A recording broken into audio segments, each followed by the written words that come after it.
నమః శివాయ. ఓం నమః శివాయ. కూర్చోండి తండ్రి.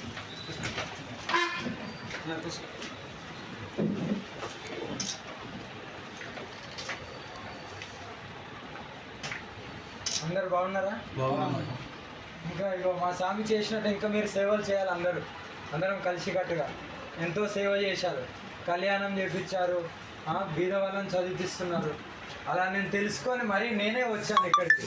అంటే ఎక్కడైతే ఇలాంటి సేవ చేసే వాళ్ళు ఉంటారో అక్కడ నా వంతు మద్దతు తెలిపి ఏమైనా కష్టాలలో ఉంటే నేను వీళ్ళ కష్టాలు తీరవడానికి నేనున్నాను. ఎందుకంటే లోక కళ్యాణం ఎన్నో రకాలు చేయొచ్చు, వీళ్ళకి చేసేది కూడా లోక కళ్యాణం అనుకోవచ్చు.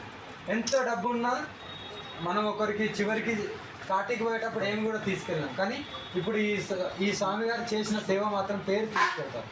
అది అలా ఇలాంటి వాళ్ళు ఇంకెంతమంది ఉన్నా సరే వాళ్ళందరి దగ్గరికి వెళ్ళి నా వంతు నేను ప్రోత్సహించి వాళ్ళకి ఏదైనా కష్టం ఉంటే వాళ్ళ కూతురులా వాళ్ళ బిడ్డలాగా నేను ఎప్పుడు వెన్నంటూ ఉంటాను. దేశంలో ఒక సనాతన ధర్మం కోసం, ఒక హిందుత్వం కోసం, దేవీ దేవతల పైన, గుళ్ళ పైన జరుగుతున్నటువంటి మన కూల్చడం కానీ, మరియు బాలికల పైన అత్యాచారాలు కానీ, గోవధ చేసేటువంటి వారికి హెచ్చరికగా మన తెలంగాణలో విస్తృతంగా పర్యటిస్తూ మన హిందూ జాతి అంతా మేల్కొల్పుతుంది. ఇలాంటి ఒక ధర్మకర్త దేవదూత మన దగ్గరికి వచ్చి మనల్ని ఇంకా మేల్కొల్పుతుందంటే మనం ఇంకా మేల్కోకపోతే అది మన తప్పుగా భావించాలి. గతంలో మన తెలంగాణలో 6 దేవాలయాలలో విధ్వంసాలు జరిగినాయి. ఇప్పటికి కూడా ప్రభుత్వం కానీ ప్రజలు కానీ స్పందించిన దాఖలాలు లేవు. కాబట్టి దయచేసి మనము మన ధర్మాన్ని అభివృద్ధి చేసుకోకుండా పర్లేదు, మన ధర్మాన్ని కాపాడుకుంటే చాలు.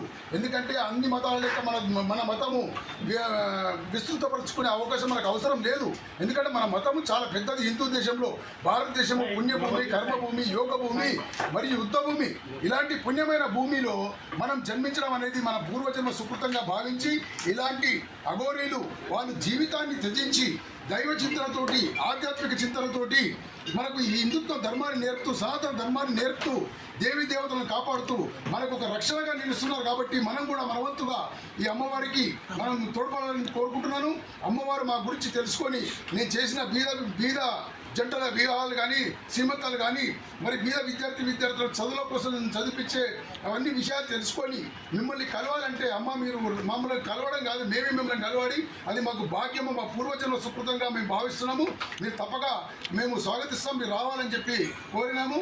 ఈ మాత అఘోరి మాత చేసేటువంటి ఈ కార్యక్రమము సఫలీకృతమై మన హిందూ దేశం, మన తెలంగాణలో, ఆంధ్రప్రదేశ్లో ఉన్న హిందువులందరూ జాగృతై మన దేవీ దేవతలను, మన దేవాలయాలను కాపాడుకొని మన హిందూ ధర్మాన్ని కాపాడాలని చెప్పి మనసావాచ్యం మీ అందరినీ మరొకసారి ప్రాధాన్యపడుతూ ఈ అఘోరి మాత చేస్తున్న ఉద్యమానికి మనం కూడా చైతన్యనిచ్చి ఇంకా ప్రోద్బలాన్నిచ్చి చైతన్యనివ్వాలని చెప్పి కోరుకుంటున్నాను.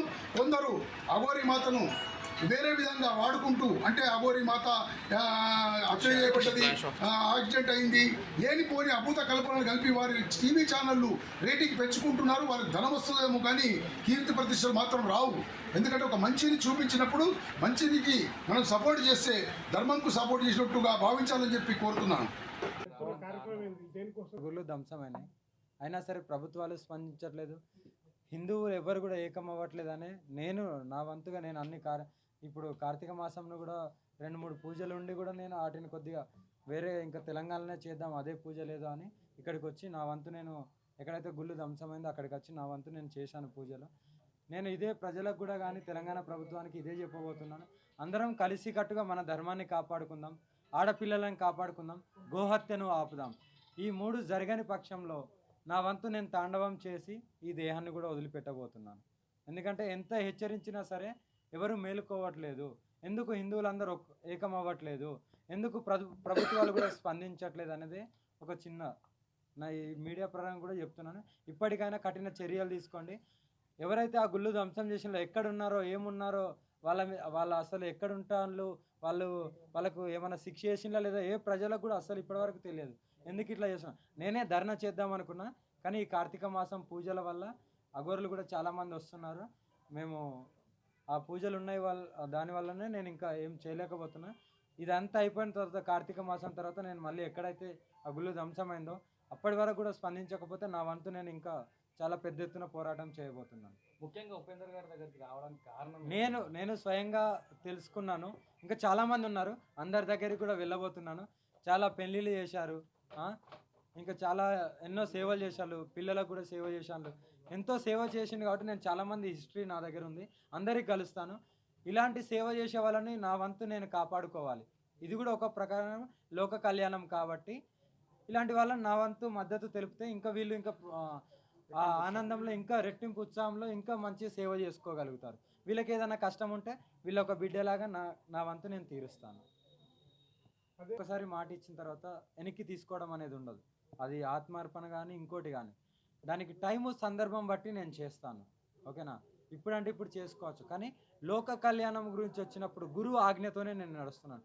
నిన్ననే శంషాబాద్లో అయ్యేది, కానీ గురువుగారు అన్నారు ఆగండి, కుంభమేళ ఉంది, అక్కడ అందరము డిసైడ్ అవుదాము, అప్పుడు మీరు తీసుకోవచ్చు నిర్ణయం అన్న తర్వాతనే మళ్ళీ వెనక్కి తగ్గాను.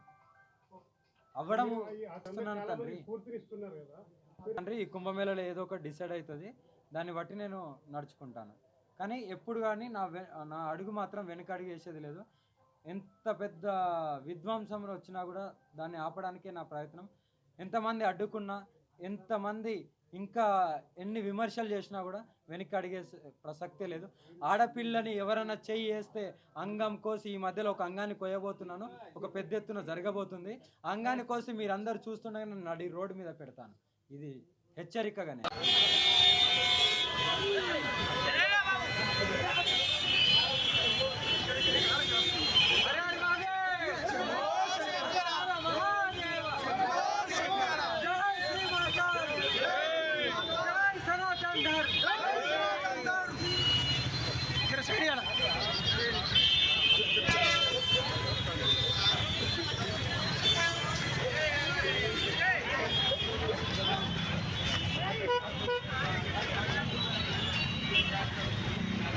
అరే మీద పడకంటున్నా.